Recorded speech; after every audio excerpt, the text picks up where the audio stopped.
Salut tout le monde, c'est Melvin, j'espère que vous allez bien. Je vous retrouve aujourd'hui pour une nouvelle vidéo dans laquelle je vous racontais une histoire terrifiante comme à notre habitude. Aujourd'hui mes amis, je suis trop content de vous retrouver. Quand j'ai lu cette histoire, j'ai vraiment flippé et j'espère que ce sera de même pour vous. Avant de commencer l'histoire, vous vous souvenez, dans une vidéo de la semaine spéciale Halloween, à l'occasion de la sortie en physique et digitale du film The Conjuring 3 sous l'emprise du diable, Warner Bros m'offrait la possibilité de vous faire gagner 5 films en Blu-ray et le concours est toujours actif. De base il devait durer 10 jours, mais on a eu quelques bugs, je sais pas si vous l'avez remarqué, mais il y a des commentaires qui étaient supprimés sur YouTube. En gros je vous demandais de mettre soit un compte Instagram, soit un compte Discord, et à mon avis YouTube considère le arrobase ou le hashtag comme du spam. Du coup j'ai décidé de faire durer le concours pendant 2 semaines, il se terminera ce dimanche 14 novembre à 23h59, et durant la semaine qui suit je m'occuperai du tirage au sort et j'annoncerai les gagnants en vidéo. Ils seront bien évidemment contactés un petit peu avant par Instagram ou Discord, et voilà, je vous invite fortement à participer, franchement le film en vaut la peine et moi il m'a vraiment fait flipper. Je vous le rappelle, pour participer il faut mettre un commentaire sous la vidéo qui est en description, et si jamais YouTube supprime votre commentaire,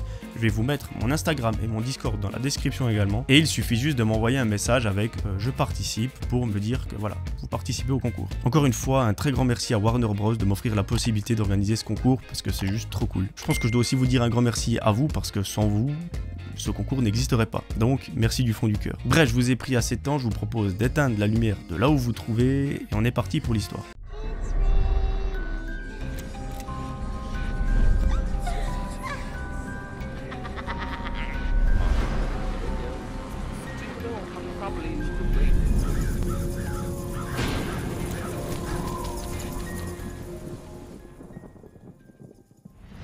Aujourd'hui mes amis, c'est l'histoire de Liana. Liana habite en France, elle a 21 ans et elle suit des études de droit. Elle nous raconte que le droit c'est ce qui la passionne depuis qu'elle est toute petite, vraiment elle prend un plaisir fou à étudier ce domaine et que par conséquent à l'école ou à l'université elle a pas vraiment de difficultés. Liana vit avec ses parents, elle a 2 petites sœurs et un grand frère, du coup c'est une famille assez nombreuse mais elle nous raconte qu'ils s'entendent super bien. Apparemment elle est assez indépendante, ça veut dire que ses parents ne financent pas tout, elle en parallèle de ses études, elle travaille dans une boutique en tant que vendeuse comme un petit job d'étudiant et que ça lui permet justement d'être un petit peu autonome. Elle peut faire un petit peu de shopping quand elle veut, elle peut passer 2-3 commandes sur internet ou tout simplement mettre de côté. Mais cette année, elle a une chose qu'elle aimerait faire en particulier avec l'argent qu'elle a pu mettre de côté, c'est de s'offrir un voyage cet été avec ses amis. Effectivement, elle a un groupe d'amis qu'elle connaît depuis super longtemps, ils ont fait vraiment toute leur scolarité ensemble et l'ambiance au sein du groupe est juste folle. Apparemment ça fait déjà une année qu'ils discutent de partir ensemble cet été parce qu'ils n'ont jamais eu l'occasion de le faire jusqu'à maintenant.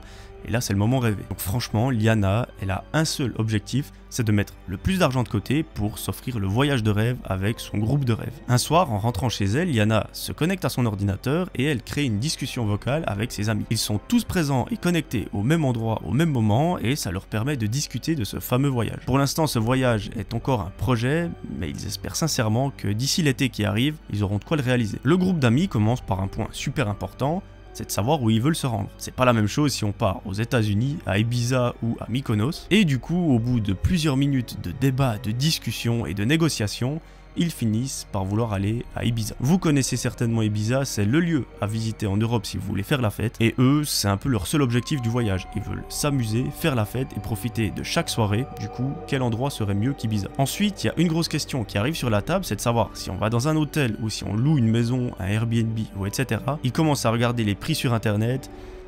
Ils se remettent vite en question. Les prix sont juste exorbitants à Ibiza en plein été, c'est juste hors de prix. Et du coup, à l'unanimité, ils décident de louer un Airbnb. Il y a une condition, c'est que le Airbnb soit suffisamment grand pour accueillir une dizaine de personnes. Si tout le monde met un petit peu d'argent, ils pourront avoir une super villa avec piscine et ça coûtera forcément moins cher qu'un hôtel avec piscine à Ibiza en plein été. Bref, la conversation dure pendant 2 heures, ils discutent de tous les détails de ce voyage et à la fin, ils espèrent une chose, c'est de pouvoir le réaliser. À l'heure où cette discussion a lieu, on est au mois de février et les examens du premier semestre sont à peine passés. À ce moment-là, ils se disent une seule chose, si le voyage a lieu, ce sera après la 2e session d'examen, donc celle à la fin de l'année scolaire. Ils auront tryhardé les cours pour réussir le mieux possible les examens pendant plusieurs semaines, plusieurs mois, et ensuite, une fois que tout ça est passé, c'est la délivrance, ils pourront enfin partir. À partir de ce moment-là, pendant plusieurs mois, Liana et ses amis charbonnent un maximum au travail et les études, et ils sont aux anges parce que, arrivé à la 2e session d'examen, donc à la fin de l'année, tout le monde a réussi à mettre assez d'argent de côté pour partir et s'offrir le voyage tant rêvé à Ibiza. Donc là, je vous dis pas l'ambiance qu'il y a au sein du groupe. Ils sont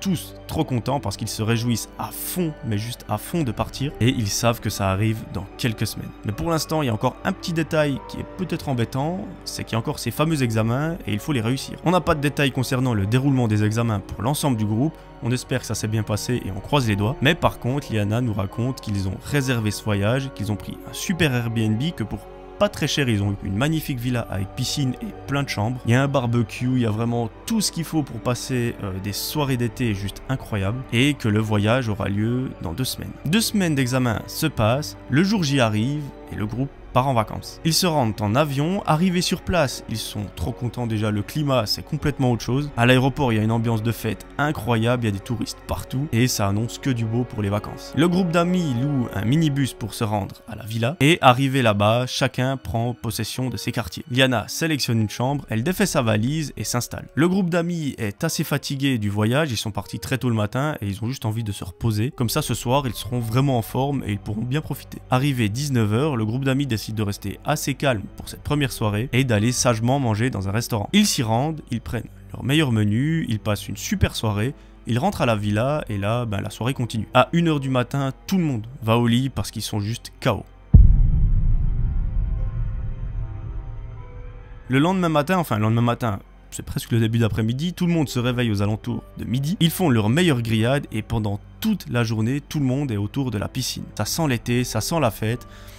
Quoi de mieux après ces 2 semaines d'examen? De nouveau, à 19 h, ils se mettent d'accord concernant la soirée, et sauf que là, ils veulent sortir dans des bars. Tout le monde est évidemment d'accord, ils se préparent et partent à l'aventure. Pendant plusieurs heures, ils enchaînent tous les bars de l'endroit où ils se trouvent, et au bout d'un moment, ils arrivent dans un certain bar où il y a une table de billard. Ça fait beaucoup de art dans la même phrase. Ils décident de faire une partie parce qu'ils adorent ça et ça permet de passer du bon temps ensemble. Ils louent tout ce qu'il faut, commencent la partie et s'amusent à fond. À ce moment-là de la soirée, vous imaginez bien qu'après avoir enchaîné plusieurs bars à la suite, ils sont un petit peu éméchés. Disons qu'ils sont assez joyeux, ils font connaissance avec beaucoup de monde dans le bar, ils parlent pas forcément la même langue que tout le monde, mais il y a un langage un peu universel qui est les signes. Et au bout d'un moment, plusieurs membres du groupe ramènent un autre groupe. Les 2 groupes jouent ensemble au billard, ils s'amusent à fond et continuent toute la soirée et même toute la nuit à jouer. Arrivé 4 h 30 du matin, le groupe se dit quand même: faudrait peut-être qu'on rentre dormir un petit peu parce que sinon on va juste pas tenir toute la semaine. Du coup, ils décident de rentrer à la villa. À ce moment-là, ils sont juste sur une autre planète et ça fait que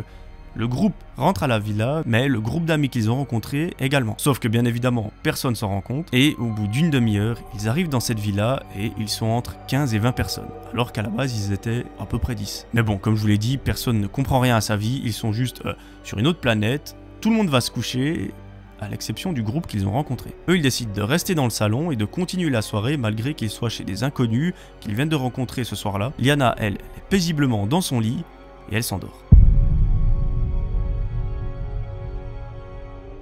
Malheureusement, le sommeil de Liana est de courte durée parce qu'au bout d'une demi-heure, elle entend quelqu'un entrer dans sa chambre. Elle, c'était quand même la membre du groupe la moins alcoolisée, je veux dire, elle était encore consciente, elle était joyeuse, mais elle comprenait encore ce qui se passait. Et là, elle a un bon réflexe parce qu'elle se dit quand même, on a amené des inconnus à la maison, ça l'a pas plus dérangé que ça parce que comme je vous l'ai dit, elle est un peu dans un état second, mais elle comprend quand même ce qui se passe. Mais elle s'est dit, je vais rester quand même attentive parce que voilà, c'est des inconnus qu'on a rencontrés à Ibiza en plein été. Les faire rentrer à la maison, c'est pas forcément la meilleure des idées qu'on puisse avoir. Mais bon, elle voulait pas créer de problème, elle voulait pas dire au groupe, franchement c'est des inconnus, on les accepte pas, ils ont qu'à rentrer chez eux. Elle voulait pas casser la dynamique du groupe. Et d'un côté, ça se comprend, mais c'est quand même pas mal dangereux. Là, elle a un super réflexe. Moi, je pense que j'aurais fait pareil, honnêtement. En gros, elle entend cette personne entrer dans sa chambre discrètement, mais elle fait semblant de dormir. Elle entend la personne dire « c'est bon », elle dort en chuchotant à une autre personne, et c'est bien évidemment un des membres du groupe qu'ils ont rencontré ce soir-là. Elle nous raconte que dans sa chambre, il y a une fenêtre sur le côté de son lit, et que, une fois avoir dit cette phrase, la personne rentre dans la chambre, va à cette fenêtre, ouvre les volets et fait des signes comme s'il y avait quelqu'un derrière la fenêtre. À ce moment-là, le gars ouvre la fenêtre et une personne rentre de l'extérieur. Donc là, il y a un nouveau membre qui est dans la maison, ça sent pas bon. Là, le gars dit à ce nouveau membre, tu peux appeler le reste, ils vont arriver et on va s'en occuper. Liana, elle est terrorisée parce que dans sa chambre, actuellement, il y a 2 personnes qu'elle ne connaît pas du tout. C'est des gens qu'ils viennent de rencontrer dans un lieu où on fait beaucoup la fête, il y a des choses un petit peu bizarres qui se passent de temps en temps, et là elle se sent vraiment pas bien. Elle a juste qu'une seule envie, c'est que toute la maison se réveille et que ça soit un cauchemar. Heureusement pour elle, les 2 garçons sortent de sa chambre en fermant la porte, et là Liana se dit c'est le moment que j'agisse parce que si je fais rien, il peut peut-être se passer des choses atroces dans cette maison. Comme à son habitude, elle a son téléphone qui est sur sa table de nuit, elle le saisit et envoie immédiatement un message dans le groupe où il y a tous les amis. Elle prie pour qu'une des personnes du groupe soit encore éveillée et qu'elle puisse lire le message, parce que si personne lit le message, elle est juste seule contre plusieurs personnes. Au bout de 2 minutes après avoir envoyé le message, heureusement, un garçon du groupe d'amis lit ce dernier et lui répond. En gros, Liana a dit les mecs qu'on a ramenés à la maison, ils ont fait entrer une nouvelle personne de l'extérieur. Apparemment, ils ont fait venir d'autres gens parce qu'ils ont dit voilà, tu peux les faire venir, on va s'en occuper. Je sais pas vraiment ce qu'il prévoit de faire, mais ça annonce rien de bon. Le gars, heureusement, c'était quelqu'un qui n'avait pas trop bu non plus. Il est un peu comme Liana, il est assez joyeux, mais il comprend ce qu'il se passe. Il dit à Liana, essaye de m'indiquer où il se trouve dans la maison. Elle lui dit pour l'instant, j'ai l'impression qu'ils sont encore au rez-de-chaussée parce que je les entends à côté de ma chambre. Et le gars lui répond, écoute, je vais aller réveiller les autres et on va voir ce qu'on peut faire. Au même moment, Liana entend des bruits assez chelous dans la maison, comme si quelqu'un essayait d'ouvrir des tiroirs qui refermaient brutalement, enfin des choses assez étranges. Au bout de 5 minutes, elle entend tout son groupe d'amis descendre des escaliers et ils commencent à parler à haute voix. Elle se sent un petit peu plus en sécurité parce qu'elle n'est plus seule et elle profite de sortir de sa chambre pour regarder ce qui se passe dans la maison. Là, elle voit qu'il y a une ambiance assez électrique, assez tendue parce que des personnes en viennent aux mains et l'un des membres de son groupe commence à gueuler, ils veulent nous cambrioler, ils sont en train de voler des choses. Là, malheureusement, c'est une bagarre qui éclate entre les garçons qui sont présents dans le groupe de Liana et ceux de l'autre groupe. Pendant qu'ils se battent, un des pseudo-cambrioleurs sort une lame et arrive à mettre un coup à un des garçons. Heureusement pour eux, ils sont en supériorité numérique. Ils arrivent au bout de quelques minutes à les maîtriser, à les mettre au sol. Pendant ce temps, Liana, elle est toute paniquée, elle sait pas quoi faire. Ils sont dans un pays étranger, elle ne connaît pas le numéro de la police, elle parle pas un mot d'espagnol. Il va falloir qu'elle se débrouille. Et après avoir paniqué quelques minutes au téléphone, elle a réussi à trouver le numéro d'urgence, à dire quelques mots d'anglais pour qu'ils envoient une patrouille. Elle a expliqué très brièvement la situation avec les mots qu'elle connaît et le policier au téléphone compris, il a dit qu'il allait envoyer une ambulance et une patrouille, et de longues minutes après, les forces de l'ordre arrivent à la ville. L'ambulance prend immédiatement en charge le garçon qui a été coupé par une lame, et les policiers interpellent les individus. Elle nous raconte que la scène est assez marrante parce qu'en gros, ils sont en train de les plaquer au sol, les policiers viennent, ils leur mettent les menottes, et qu'un des cambrioleurs dit c'est chez nous. Heureusement, le policier ne l'a pas cru, il lui a dit en gros tais-toi, ils les ont embarqués dans la voiture et les ont emmenés au poste. Un des policiers a parlé à un garçon qui était présent dans le groupe d'amis, il leur a dit de nouveau en anglais avec des mots assez vagues que voilà, il fallait plus qu'ils s'en fassent, qu'ils sont arrêtés, qu'il ne leur arriverait plus rien. Apparemment, les policiers connaissent bien ces individus, c'est pas la première fois qu'ils agissent avec des Français. Donc je l'ai pas précisé, mais le groupe d'individus pseudo-cambrioleurs, c'est aussi des Français. Et apparemment, ils profitent de faire connaissance dans des bars, dans des lieux, dans des boîtes de nuit, pour aller chez les gens et les cambrioler. Ils essayent d'avoir le plus d'argent possible, des bijoux, des choses de valeur, pour après soit les revendre aux touristes, soit les revendre au marché noir ou je ne sais quoi. Ils sont également très violents, c'est pour ça qu'une des personnes avait une sorte de lame sur lui et qu'il a réussi à mettre un coup à un des garçons du groupe, mais heureusement il s'en est sorti avec quelques points de suture. Liana nous raconte qu'à partir de ce soir-là, donc c'est la deuxième soirée à Ibiza, ils n'ont plus jamais eu de nouvelles de ces individus. Ils ne les ont plus jamais recroisés dans un bar ou dans une boîte de nuit.